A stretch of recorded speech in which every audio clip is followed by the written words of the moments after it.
Welcome to a new lesson. In this lesson, we would look behind the scene on as to what happens when you read or write into HDFS.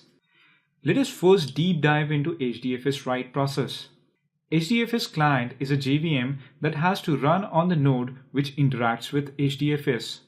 Note that dfs.replication is the property which contains the replication factor of the blocks. This property can be customized to any setup. In pseudo-distribution mode of deployment on HDFS, it is overridden and set to 1 in the configuration file hdfs-site.xml. By default, its value is 3. So, as a first step, client would communicate to name node that it wants to write into HDFS. At this point, the name node would perform various checks on the request, like if the file exists or not, or like if the client has the correct permission levels or not to perform the activity. If all is fine, name node would return back to HDFS client with the list of nodes to be copied on. At this point, client would connect to the first data node and ask it to form a pipeline to subsequent data nodes. The data nodes would acknowledge as they successfully copy the blocks. Step 3, 4 and 5 would be repeated until the whole file gets written on HDFS. After that, the client would end with a completion message. In case of data node failure, the erroneous node is skipped and blocks would be returned on the remaining nodes.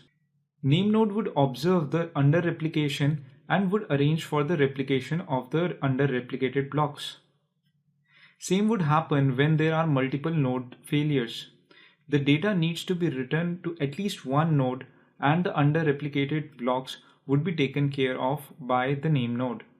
Now let us look at how data nodes are selected by name node.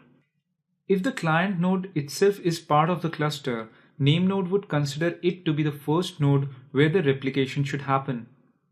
If it is not the part of the cluster, any node within the cluster is chosen, keeping in mind the node is not too busy or loaded.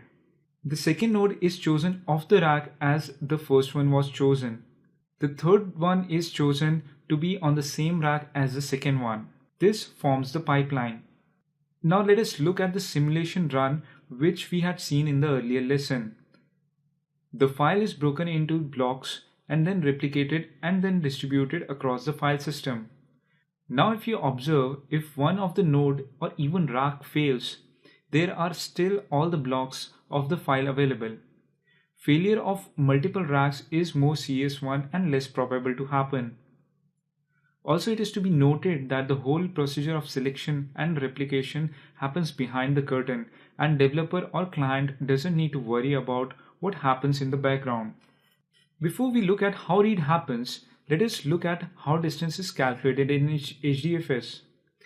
In a distributed network, bandwidth is a scarce commodity. Hence, the idea of distance is based on bandwidth. Block to be referred on the same data node is said to have 0 distance. If the block resides on a different data node but on the same rack, the distance would be counted as 2. If the block resides on a node on a different rack, distance is considered to be 4. And lastly, if a block resides on a node in a different data center, the distance is taken to be 6. And these are the only possible cases. Now let us look at the anatomy of read.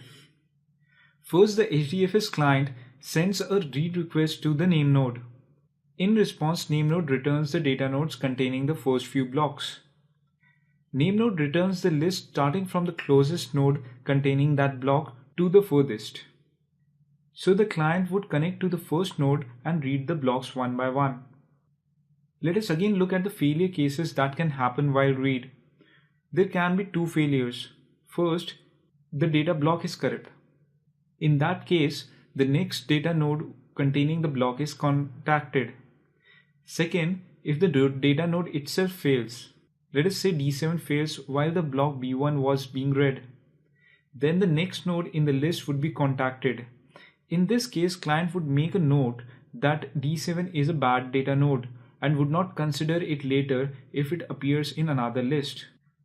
Please go through the key points for this lesson.